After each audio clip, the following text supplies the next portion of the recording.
زرعی پیداوار کا جو ٹیکس ہے یا زرعی زمین کا جو ٹیکس ہے پاکستان کے لیے وہ زیادہ فائدہ مند ہے، یا جو پھر زرعی پیداوار کا جو عشر ہے وہ زیادہ فائدہ مند ہے؟ پاکستان میں جو زرعی ٹیکس ہے وہ 8-10 ارب کے قریب ہوتا ہے، اور 8-10 ارب کا ملک کی سطح پر کیا کیا جا سکتا ہے؟ اور دوسری بات یہ ہے کہ یہ اس میں پیچیدگیاں ہوتی ہیں، یعنی کہ یہ آمدن کے ساتھ بدلتا ہے کہ اتنی زرعی آمدن ہے تو اتنا، اتنی زرعی آمدن ہے تو اتنا، اور آمدن جو ہے وہ فصل کے ریٹ پر منحصر ہوتی ہے۔ فصل کا ریٹ ہر سال جو ہے وہ طے ہو رہا ہوتا ہے، جبکہ عشر جو ہے یہ جو ہے یہ پانی کے خرچے کی بنا پر ہوتا ہے، اور کسی کو پتہ ہوتا ہے کہ اس کا پانی کا خرچہ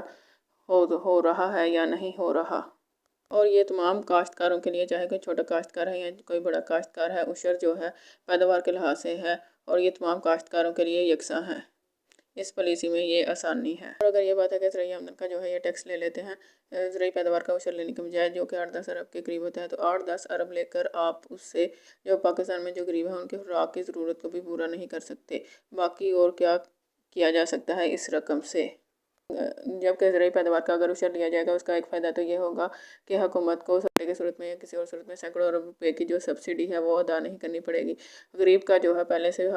حالت جو ہے پہلے سے بہتر ہو جائے گی، یعنی کہ خوراک کی طرف سے جب اس کی ضرورت کو پوری ہو جائے گی، اور وہ اپنی آمدن جو ہے پہلے سے بہتر طریقے سے خرچ کر سکے گا۔ اور دوسری بات یہ ہے کہ جب غریب کی حالت جو ہے پہلے سے بہتر ہو جائے گی، تو غریب کے لیے جو ماہانہ کچھ پیسوں کی جو ہے امداد کی جاتی ہے، حکومت کی طرف سے کی جاتی ہے، اس کی ضرورت بھی پیش نہیں آئے گی، یعنی کہ حکومت کا ایک یہ خرچ بھی جو ہے یہ کم ہو جائے گی۔ ایک طرف سے سینکڑوں ارب کی سبسڈی کم ہو جائے گی، اور دوسری طرف سے اس طرح سے جو خرچہ پڑتا ہے کہ عوام کی فلاح کے لیے جو کوئی بھی اس کے علاوہ کوئی منصوبہ چلانا ہوتا ہے،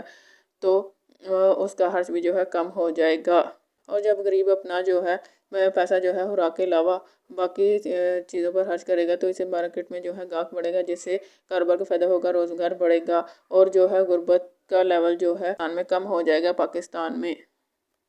کاشتکاروں کو فائدہ یہ ہوگا کہ انہیں اپنی فصل کا بہتر ریٹ مل سکے گا، کیونکہ حکومت جب فصل کی قیمت کو کنٹرول کرتی ہے تو اس کی قیمت کو کنٹرول کرنے کا ان کا ایک ہی مقصد یہ ہوتا ہے کہ غریب کو خوراک کی فراہمی جو ہے یقینی بنائی جا سکے۔ اب غریب کا جب عشر کی صورت میں خوراک کی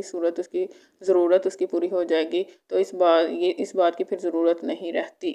عشر کی صورت میں زرعی پیداوار ملنے کی وجہ سے یہ ہوگا کہ پاکستان میں جو غریب لوگ ہیں ان کو خوراک کی فراہمی یقینی ہو جائے گی، یعنی کہ جو یہ بات کی جاتی ہے کہ پاکستان میں لوگوں کو خوراک کی کمی ہے، یہ جو ہے بات ختم ہو جائے گی، اور پاکستان میں جو ہے معیشت کے پھیلاؤ کی وجہ سے جو غربت کا لیول ہے روزگار بڑھنے کی وجہ سے کم ہو جائے گا۔